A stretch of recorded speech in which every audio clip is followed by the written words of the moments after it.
మహాపరిశుద్ధమైన మా తండ్రి నీకే స్థుతులు స్తోత్రాలు తండ్రి. ఇదిగో దేవ గడిచిన కాలం నుండి నేటి కాలం వరకు మమ్మల్ని నీ సజీవ రెక్కల చాటున కాచి కాపాడి భద్రపరిచారు. దాన్ని బట్టి నీకే వందనాలు తండ్రి.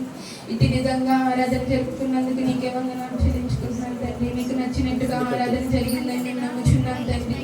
ఇదిగో తండ్రి మొదటి నుండి ఆఖరి దాకా మీరే ఆలకించారని అడుగుచున్నాను తండ్రి. యేసయ్య ఈ ఆరాధన మీ బంగారు పాదాల చెంత చేస్తుందని అడుగుచున్నాను తండ్రి.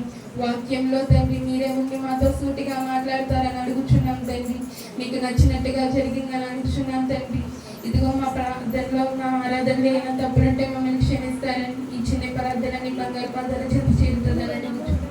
ఈ చిన్న ప్రార్థన పెట్టారు వేడుకుంటున్నాం పరమ తండ్రి.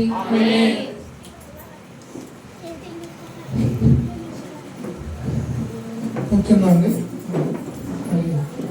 ఇంతవరకు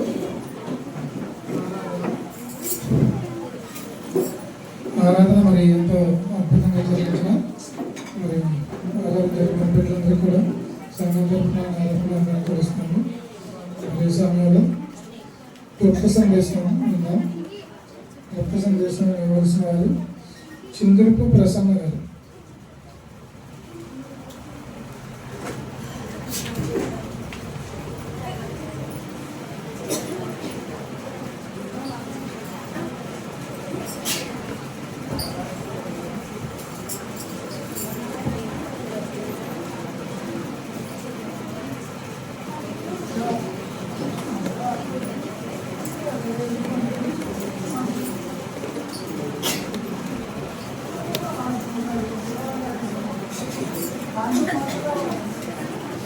దేవుని నమ్మకములు ఈ సమయం ఇచ్చిన పాస్టర్ గారికి మీ అందరికీ కూడా నా వందనాలు తెలియజేసుకుంటాను. ఆదికాండము 18వ అధ్యాయము 13-14 వచనం చదువుకుందాం.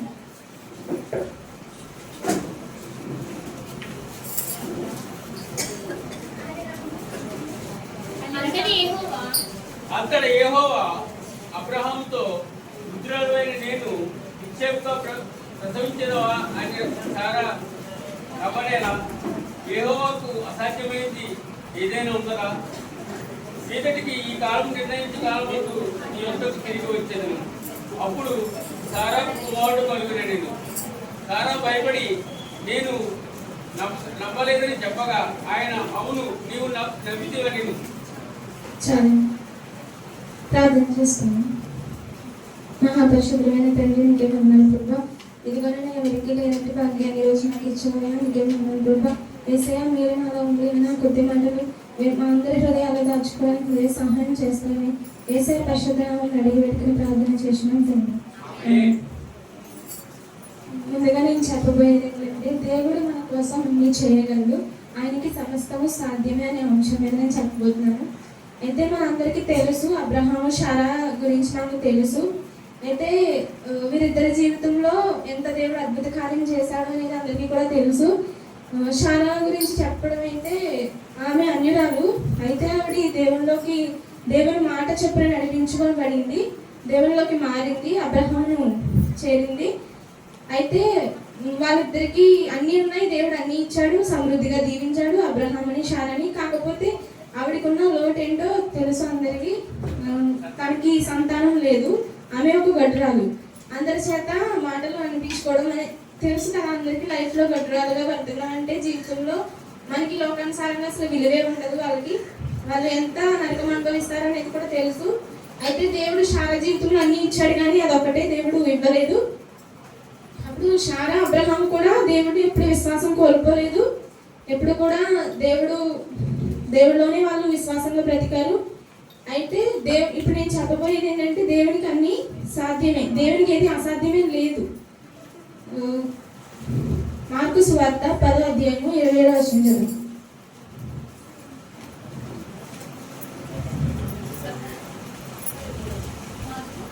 మార్కు 10:27.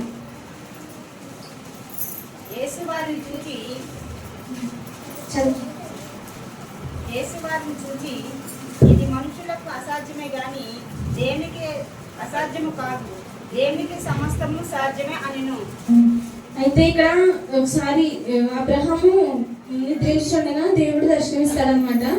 ఇలా ముగ్గురు అతిథులు వస్తారు దేవదూతలుగా, ఆయనకి ఆతిథ్యం ఇవ్వమని దేవుడు చెప్తాడు. అప్పుడు అబ్రహాంకి చెప్పినప్పుడు అబ్రహాము దేవుడితో మాట్లాడినప్పుడు వెంటనే అబ్రహాము శారా దగ్గరికి వెళ్ళి రొట్టెలు తయారు చేయమని, అతను మన దగ్గరికి వెళ్ళి దూడను తీసుకొస్తాను అని చెప్పేసి భోజనం అయితే సిద్ధపరుస్తారు. అయితే సిద్ధపరిచిన తర్వాత వాళ్ళకి చెట్టు కింద అయితే భోజనం ఆతిథ్యం ఇస్తారు. ఇచ్చిన తర్వాత అక్కడే వారిని సరి తీర్చుకోమని కూడా చెప్తారు.